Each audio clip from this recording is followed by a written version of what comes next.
মালদার ভারত বাংলাদেশ সীমান্তে নেই কাঁটা তার, আর মালদার হবিবপুর এবং বামনগোলার অনেকাংশেই কিন্তু নেই কাঁটা তার। তাই সীমান্তে বাড়ানো হয়েছে বিএসএফ এর নজরদারি। কাঁটা তার বিহীন অংশে কৃষকদের চাষবাসও নজর রাখছে এখন বিএসএফ। সিসিটিভির মাধ্যমে চালানো হচ্ছে নজরদারি, কারণ রাতের অন্ধকারে আবার সাঁতরে ভারতে ঢোকার চেষ্টা করছে অনুপ্রবেশকারীরা। তাই অনুপ্রবেশকারীদের আটকাতে জলপথেও চলছে কড়া নজরদারি। মালদা জেলার ভারত বাংলাদেশ সীমান্ত হবিবপুর এবং এই হবিবপুরের পান্নাপুর থেকে খুঁটাদহ ফেন্সিং এলাকা রয়েছে। আমরা কিছুক্ষণ আগে দেখেছিলাম যে কেদারিপাড়া এলাকাতে ফেন্সিং নেই, সেখানে খোলা আকাশের নিচে জমিতে রীতিমতো বিএসএফ জওয়ানরা তারা ডিউটি করছে। কৃষকদের যাতে ফসল চাষবাস করতে কোনো রকম সমস্যা না হয় সেক্ষেত্রে বিএসএফরা কৃষকদের পুরোপুরি সাহায্য করছে।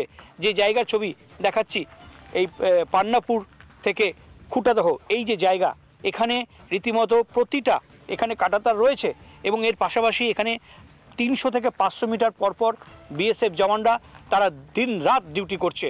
এবং রীতিমতো যে পাশে আমার ক্যামেরা পার্সনকে দেখাতে বলবো, এই যে জায়গার ওই পাটটা হচ্ছে বাংলাদেশ এবং এই জায়গায় এক সময় এই বর্ষার সময় রীতিমতো এই জায়গায় জল হয়ে থাকে, প্রায় 21 ফিট মতন জল হয়ে থাকে এবং সেখানে অনেকেই চেষ্টা করে, অনুপ্রবেশরা চেষ্টা করে, বাংলাদেশ থেকে দুষ্কৃতীরা চেষ্টা করে স্মাগলার যে সামগ্রী সেটাকে পারাপার করার ক্ষেত্রে স্মাগলাররাও অনেকে চেষ্টা করে এই ভিতর দিয়ে জলের মধ্য দিয়ে সাঁতার কেটে এপারে আসার। কিন্তু বিএসএফ জওয়ানরা এত কড়া নিরাপত্তায় কঠোরভাবে ডিউটি দেয়, সেই ক্ষেত্রে তাদের চেষ্টা ব্যর্থ হয়, কারণ রীতিমতো জলের নিচে জাল বিছানো থাকে এবং সেই ক্ষেত্রে এবং প্রতিটা জায়গায় এই যে এই ব্রিজের এই যে নিচটা যেখানে বর্ষার সময় জল, এখন যেহেতু শুকনো সময় এখন জল নেই, কিন্তু এই যে প্রতিটা জঙ্গলে ঝোপে প্রতিটা জায়গাতে বিএসএফ জওয়ানরা থাকে, কারণ স্মাগলার বা অনুপ্রবেশদেরকে যেই করে হোক তারা ভারতে প্রবেশ করতে দেয় না।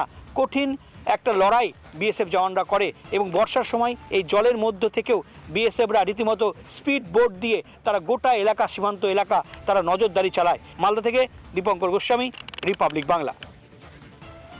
নানা ধরনের কন্টেন্ট দেখার জন্য লাইক করুন, শেয়ার করুন আমাদের ফেসবুক পেজ, সাবস্ক্রাইব করুন আমাদের ইউটিউব চ্যানেল। পাশাপাশি অন্যান্য ব্রেকিং নিউজের জন্য অবশ্যই চোখ রাখুন রিপাবলিক বাংলায়।